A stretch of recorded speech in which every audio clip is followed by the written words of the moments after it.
Hello again, my art history students. I am so excited to continue talking about art in the modern world and how artists and architects are um, reinventing themselves, taking the things that they love about the past and applying them to the modern world, the world in which they live in a way to reflect their artistic intent. And as you know, I'm an architect as well as a person who teaches art history. And so architecture is of particular interest to me. So I am going to be talking about several architects from now until the end of the course.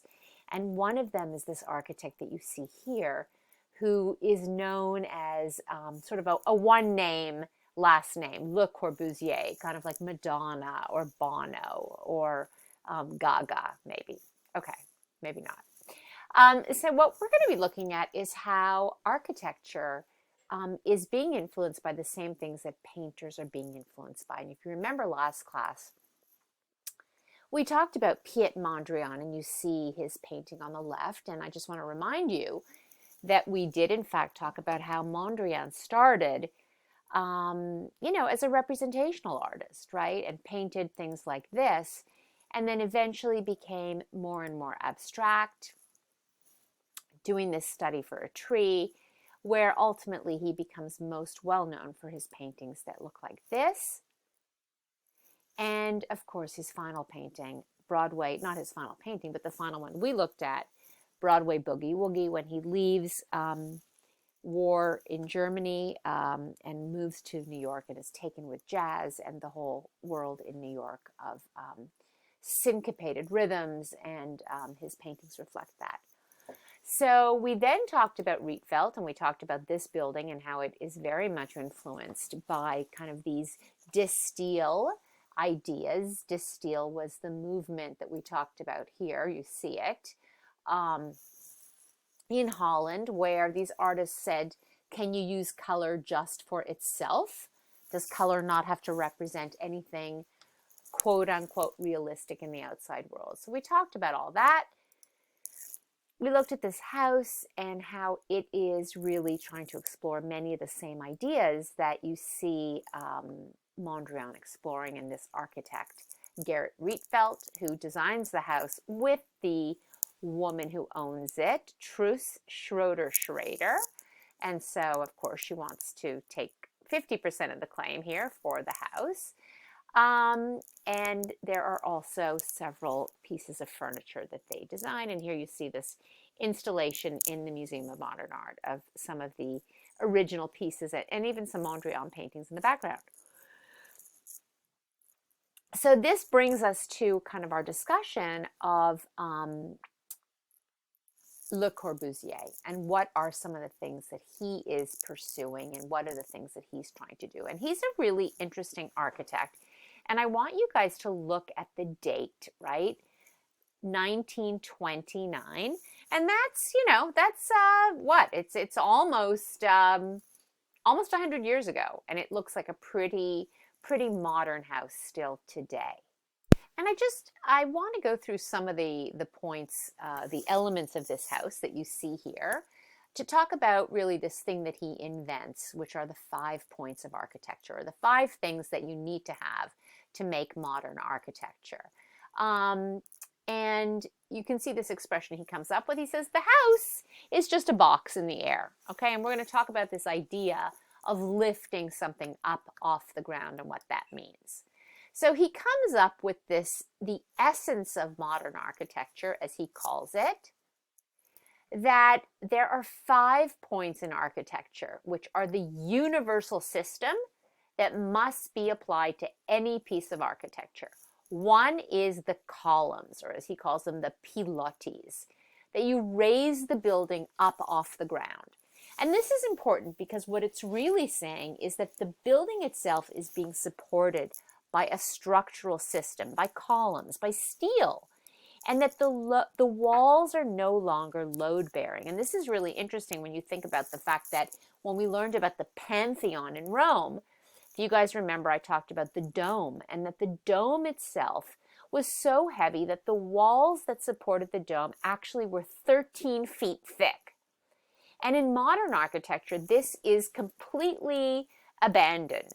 The idea in modern architecture, if you look at this photograph, is that the building is not being supported by the walls. And so Corbusier wants to emphasize this idea even further by literally lifting the walls up off the ground. And someone once said that it was almost like a woman lifting up her long skirt and showing her petticoat or showing her legs. That the walls themselves are not load-bearing, and that's why you can cut these kind of bands of windows in them, and you express the structure, the steel, this structural system that's holding up the building. So that's the first thing. The other thing that he says is important are roof terraces, because you want to have nature in the urban setting. A free plan that allows interior space to be distributed at will, and that again goes right back to this idea of the steel and the structural system. A free facade whose smooth plane could be used for experimentation, and ribbon windows, which let in light but also reinforce the planarity of the wall. So these are all of the ideas that Corbusier is pursuing, and you can see it in this photograph. He says very clearly, and it's one of his most famous quotes, "The house is a machine for living in." And this is how he really felt about architecture and about the house, that the house was a machine. And all of these ideas of the steel, the structural plan allows for, this. If you look here, you see these dots, right? All of these dots are the structural columns. And so what he's doing is he's saying, well, I can put walls anywhere I want because they're not load bearing, right? So, if you look at an expensive apartment today in a big city, or you've been somewhere and there's like a column in the middle of the room, that's because that is actually what's holding up the building. And the interior walls are no longer load bearing, nor need they be. I want to show you guys, I want you guys to look at this kind of first drawing here on the left. It's the bottom floor, the ground floor. And you can see this curve is actually reflecting something really, really interesting and something very modern. What is it? Can you guys think of what this sort of curved shape would be designed for? It's actually designed for a car, right? 1929, look at that. So the car would be driven here under the house. The owner of the house could pull up, unload the car, and go around. Right, so all of these ideas are very, very modern, and you can see them. This is a beautiful shot of the interior, where this beautiful staircase, I mean, look at this, guys. This is like 100 years old almost, and look at how modern it still looks today. So Le Corbusier, or Corbu, as he is very affectionately known as, is influenced by people like Mondrian, by this architectural style called purism, and wants to translate it into architecture to kind of explore all of these ideas in a three-dimensional surface. The other architectural style that I want to talk about that's part of this architectural purism is a style called the international style. And the international style, and this building that we're going to be looking at, is really by a very famous architect whose name is Mies van der Rohe. And he actually is famous for his expression, less is more. And he designs this building, the Seagram's building in New York. And I want to just tell you a really cool story about the Seagram's building. Even though you can see here, he loved Greek art, right? He loved the vertical soaring columns and everything. He said, well, in the modern world, it is actually the steel I-beam. That is our modern decoration. And so we're going to let the steel I-beam express itself. And so you see it here uninterrupted, rising, expressing the verticality of the building. But one of the really interesting things that happens is when he is engaged by the Bronfman family to build this kind of landmark in the city of New York, he realizes that he really would like to go taller than what the zoning permits allow. And so he comes up with this plan, and he goes to the zoning board in the city of New York, and he walks up and he says, okay, guys, here's my proposition. I request that I can make my building taller than what you typically allow. And what I'm going to do in return is I'm going to pull the building halfway back from the street. And I'm going to make a public plaza that everyone can enjoy with fountains and places to sit. And the zoning board in New York City were taken aback. They had never heard of anyone who was willing to give up 50% of their foot, their ratio, their footprint of the building. But they said, okay, listen, if this guy wants to do that, we're going to let him do it. And in fact, even today, if you're in New York on a lunch hour and you get to go by Park Avenue and you see there's always people sitting outside and having lunch. So he was right. So what's interesting about the international style is that it's an opportunity for the architecture itself to express itself in a very beautiful way. So I just wanted to talk to you a little bit about those two pieces of architecture and those two architects, Le Corbusier and Mies van der Rohe, and the two different attitudes that they have about modern architecture. We're going to begin our discussion about surrealism, another one of the art historical movements, or sort of the last one that we're going to talk about before we really move into modern art in the United States, in New York. And we're going to talk about abstract expressionism and pop art in the next lecture. But I do want to talk about surrealism. And most of you have probably seen this painting, The Persistence of Memory. I want to show you this image of it. Actually, this is a photograph that I took a few years ago. You may recognize this guy.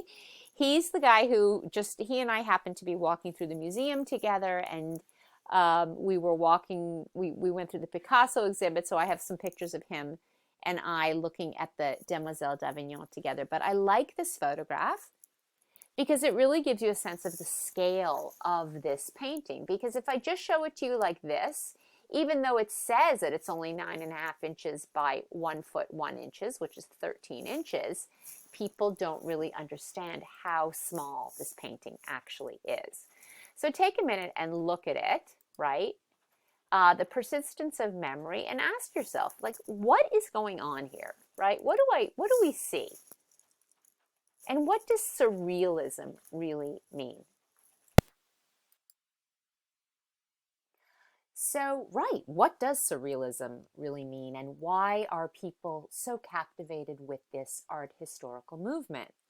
Well, one of the interesting things to remember about surrealism is that it follows in the footsteps of Dada, right? You guys remember our friend Marcel Duchamp, the guy who did the urinal flipped upside down, and of course, the artist who coined the famous expression, the ready-made, right? That the artist can just choose an object, and through choosing it, even if it was made by someone else's hands in a factory, whatever, that it becomes a work of art.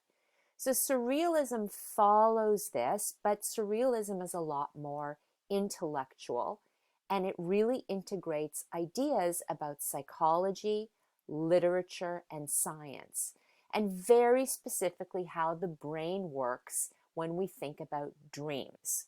So, what's going on right now? Freud's writings, Sigmund Freud is writing about our subconscious and our dreams, and the surrealist artists are very, very taken with all of this. So this painting, The Persistence of Memory, 1931, has often been considered to be a dreamscape, right? And what's interesting is ask yourself, why is this painting so wildly popular, right? Why is it so captivating? And what's going on here? So you look at it and you're like, okay, right, okay, it's a landscape. But then when you look a little more closely, you're like, wait a minute, what is that? These are like clocks that are melting and ants and this kind of landscape that's very still and void.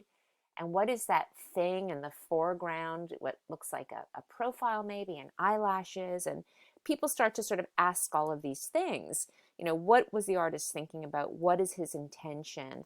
And is this some sort of a thought or an essay about time? Did time stop, right? Maybe time is not linear.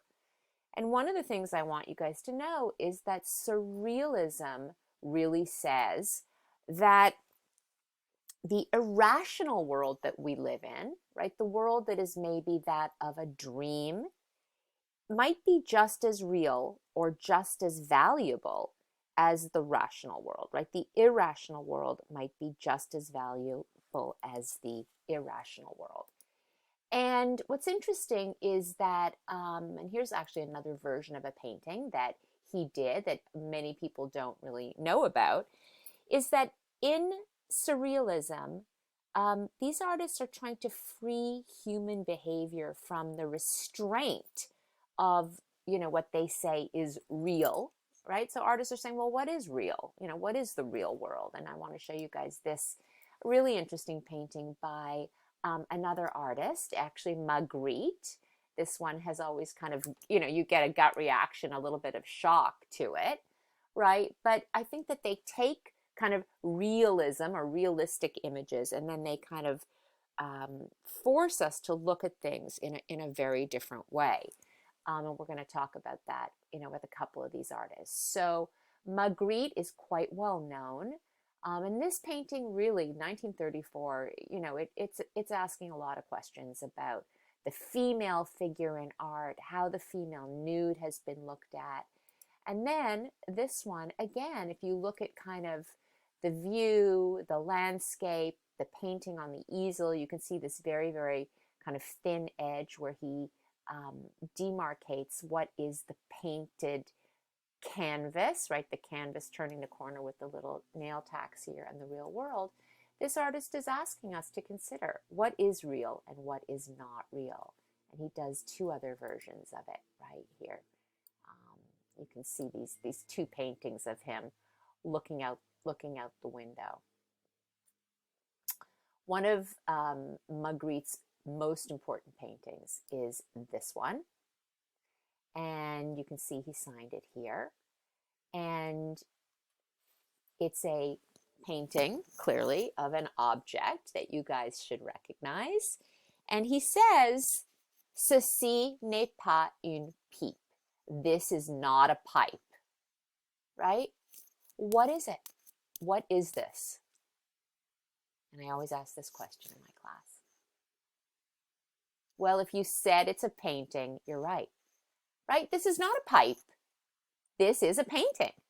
It's oil, black oil paint, brown oil paint, yellow oil paint on canvas. That's what it is. It's not a painting. It's not a pipe.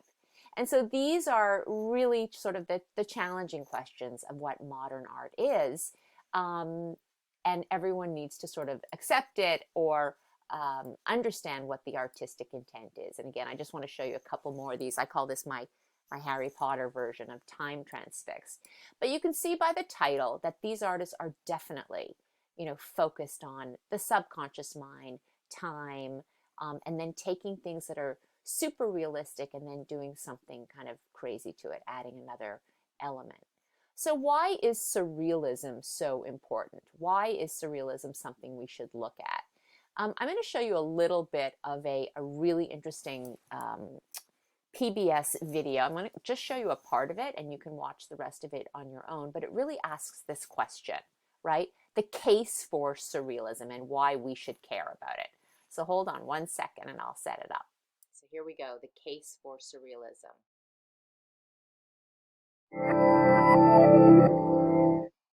Melting clocks, bowler hats, peculiar household objects, dream sequences, but also uncanny incidents, dorm room posters, more dream sequences, and according to Merriam-Webster, the year 2016. The word surrealism has become a catch-all for the bizarre, the irrational, the hallucinatory. But when it emerged in Europe during the tenuous, turbulent years following World War I and leading up to World War II, surrealism positioned itself not as an escape from life, but as a revolutionary force within it, a movement aimed at the wholesale liberation of the individual, aesthetic as well as political, literary as well as visual, originating in Paris but ultimately international, freed from the constraints of a singular style or medium, yet driven by a charismatic leader. Surrealism was ambitious, contradictory, and complex, and it has a history you might not guess from how the word is used today. This is the case for surrealism.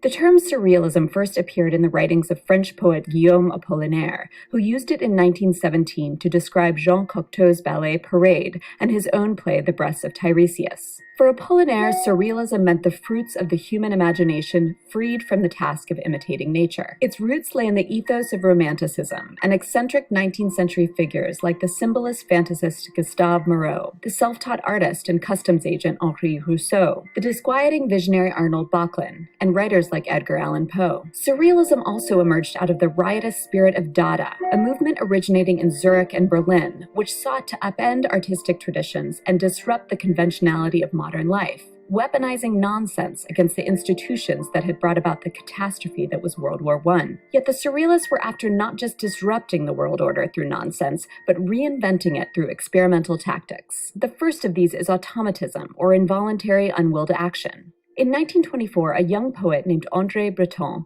published the Surrealist Manifesto, defining surrealism as psychic automatism in its pure state, dictated by thought in the absence of any control exercised by reason, exempt from any aesthetic or moral concern. Breton had been experimenting with this pure state since 1919, when he co-authored a book-length stream of consciousness poem called The Magnetic Fields. Breton's automatism is based on the work of Sigmund Freud, who theorized that human subjects are divided between our conscious minds, dominated by reason and restrained by social manners, and the unconscious, our hidden reservoir of instincts, desires, and unprocessed experiences that our conscious mind works hard to repress. To unleash the unconscious, Surrealists did things like transcribing dreams and recording trance states under the auspices of their Bureau of Surrealist Research. The Surrealists insisted that our repression was not just psychic, but social, and that liberating the unconscious would have collective, politically revolutionary consequences. Transform the world, said Marx. Change life, said Rilke. For us, it's one and the same, Breton wrote. Surrealist magazines were filled with dream accounts, stream of consciousness writings, automatic drawing exercises, even rapid-fire questionnaires, all serving to unleash the unconscious by circumventing the control of the conscious mind. One of the first surrealist films, made by Germaine Dulac and Antonine Artaud, explored the consciousness of a clergyman afflicted with impure thoughts. It was advertised as a dream on the screen, and set up a parallel between films and dreams, both being spaces of fantasy and automatized imagination. The Surrealists engaged in chance operations in pursuit of automatism, often outsourcing creative control to their materials. André Masson poured sand over skeins of glue to produce turbulent landscapes or mythological beasts. Man Ray illuminated objects on light-sensitive paper to create unpredictable compositions from their shadows. Others employed frottage or rubbings, brûlage or the burning of photographic negatives, and decalcomania, in each case surrendering control to the process and aspiring to what Breton called the marvelous, or that part of the self that lies beyond the reach of reason. They also outsource creative control to each other, playing literary and drawing games, such as the famous Exquisite Corpse, where the final poem or image. So you guys get the idea. It's a wonderful video. She talks quite quickly, but I wanted to jump ahead now to this object, the the Merritt Oppenheim image of the cup covered in fur. It's a really interesting story about how this came about. So let's just watch this last part about it.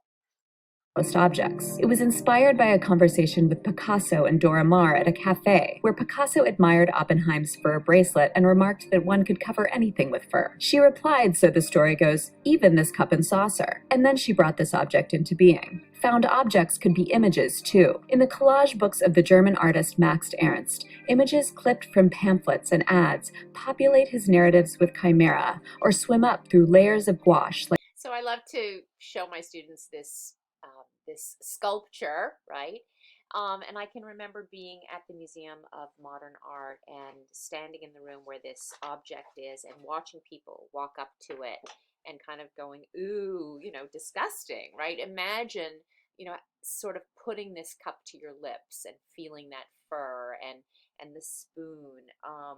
And that this is part of what the surrealists are trying to do. They're trying to transform objects, implements that would normally be used for, drinking tea into this hairy ensemble that simultaneously is attracting and repelling the viewer. So surrealism is really, this very interesting combination of movements and not sorry, combination of artists that are again doing art that looks very different from each other. Right? We looked at Man Ray, we looked at Magritte, and then we even looked at this piece of sculpture by Merritt Oppenheim, who is a woman. And just to kind of remind you guys that you can be bound together by an artistic movement, but your art can look very, very different. And that is, in fact, something that we did see when we started to talk about Impressionism. I want to move a little bit now to the United States and talk about kind of what's going on in the United States. You can see that we have this wonderful thing called the Harlem Renaissance, and I wanted to talk about how at this point in the early 1920s and 1930s in the US, there are very different concerns than what is going on in Europe in terms of what European artists are pursuing. And so I just wanted to talk about this idea that between the war, hundreds of thousands of African Americans migrate from the rural South to the urban industrialized North. And Aaron Douglas makes this work of art that is supposed to represent this kind of flowering of art and culture. Think about people like Duke Ellington, the poet Langston Hughes, the Apollo Theater in Harlem. There is this incredible flowering of art and culture. And what's interesting is if you look at this painting by Jacob Lawrence, who's another artist, you'll see that there is this kind of interest in chronicling Black history, that even though African Americans are in fact moving north, they're going to have a very different experience than somebody who is white. And you can see that here, right? And you can still see there's that kind of this fence divided up along the whatever this space is that they are all occupying. And he actually creates 60 panels. And you can see here that part of them are, I believe, in New York, and part of them are in the Phillips collection. So it's a very beautiful and interesting series of art. You can see how it's super flat, right?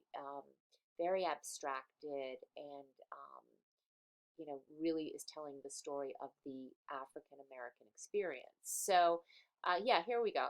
There's 60 of them. Half are at the Phillips collection, half are at MoMA. And he's really capturing the complexity of what happens to people when they move. And I wanted to just have you guys take a second to look at this. Everybody is really very isolated, right? People are at these tables alone. They're not interacting. There's kind of like this major social distancing going on. And then there's this kind of gold barrier, and our eye kind of pinballs back and forth in between everything that is happening in the canvas. So I wanted to talk about this because we are going to be really shifting our focus now to American art. And the other thing that's interesting is that there is this thing called American realism. And even though we're going to really get to the point where we're talking about complete abstraction, I just want to talk about 3 American artists right now before we move into, when Americans catch up with the European world and actually surpass it in terms of making art that has no reference to anything in the real world. But look at the date, right? 1930. This is like during the Great Depression, and a number of artists actually returned to documenting American people and landscapes. And this documentation of real people is actually coming from a tradition of realism, right? With perspective, with shadows, with an interest in creating something that people can definitely understand. And so this Iowa painter, Grant Wood, who dies at age 53, unfortunately, led this Midwestern group called the Regionalists. And it's a generally optimistic feeling towards farms and small town life in the American heartland that I think is important to note is coming to the fore during the Great Depression, right? So notice the date, 1930. Some people think that this is a married couple. It is not. In fact, it is this kind of stone-faced Iowa farmer with his unmarried daughter to his right. And apparently Wood, the artist Grant Wood's dentist, and his own sister were models for this painting.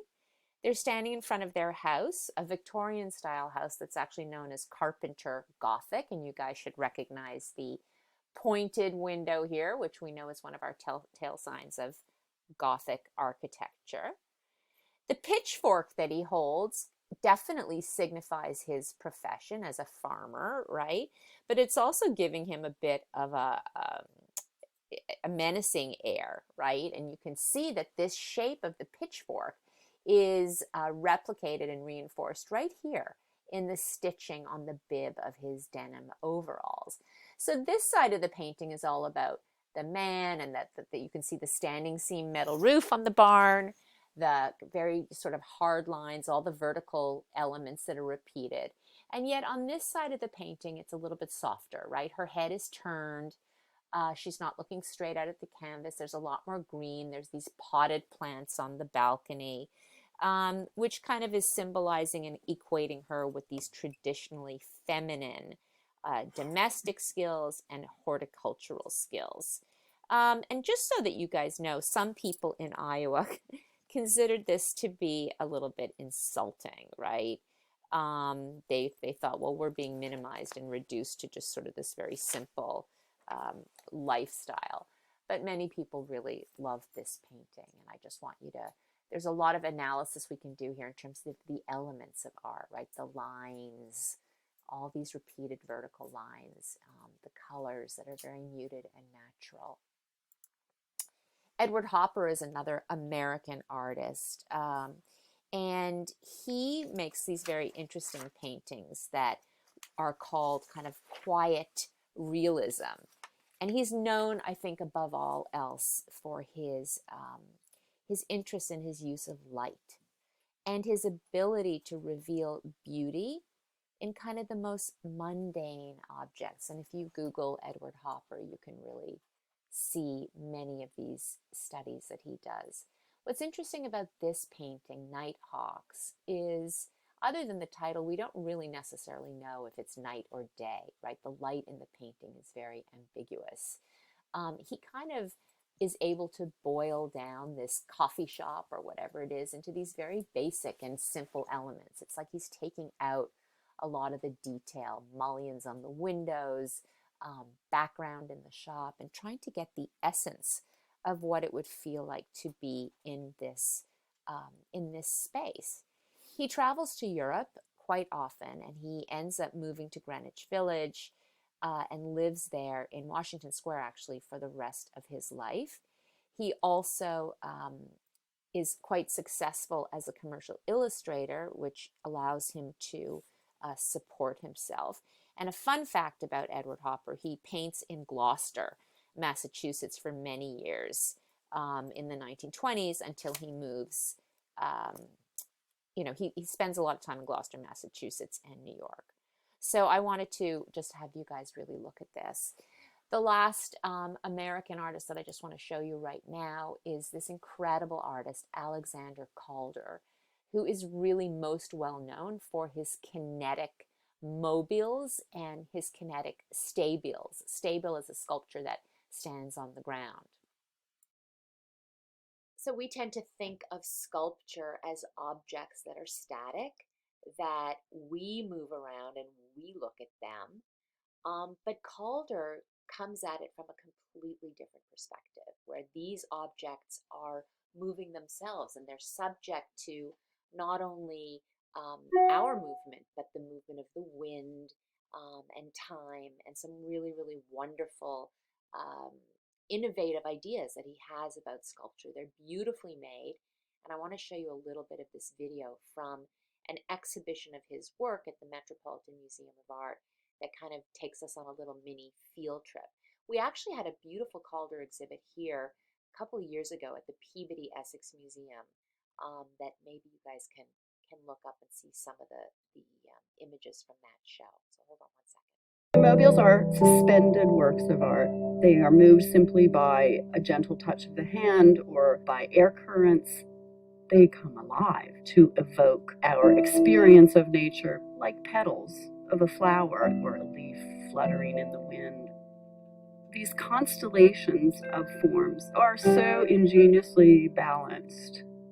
They take on different forms as the object moves through space, and so the object is really never the same. We can stand in one place and it moves for us. There is something about Calder that sends us back to childhood, sends us back to the sort of wonders of discovery.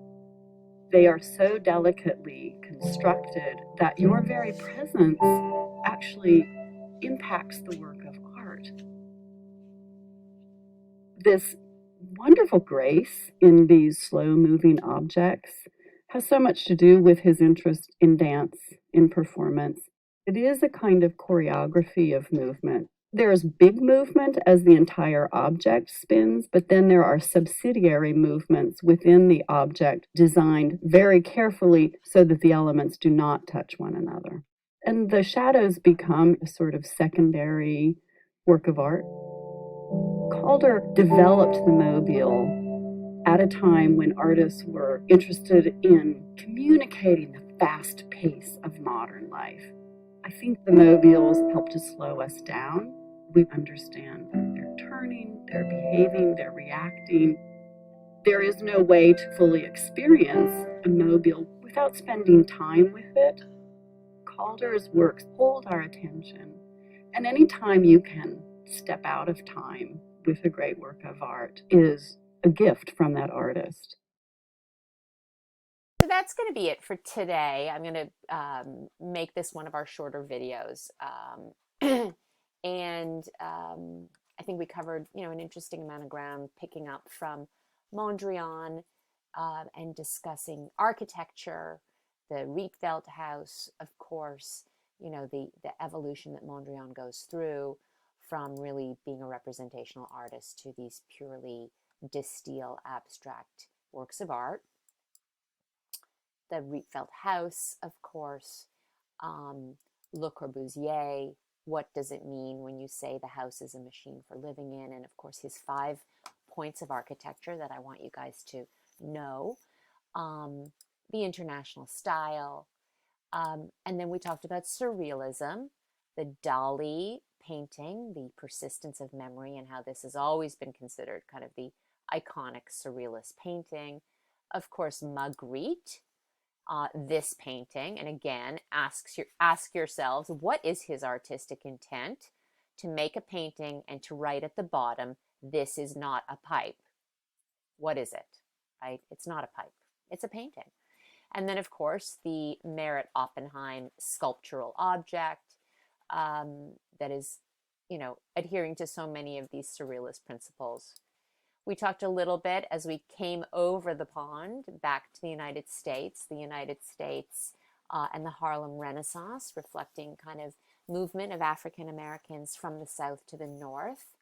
And you see this work by Aaron Douglas and this one from Jacob Lawrence. We talked about American scene painting, and we ended with Alexander Calder.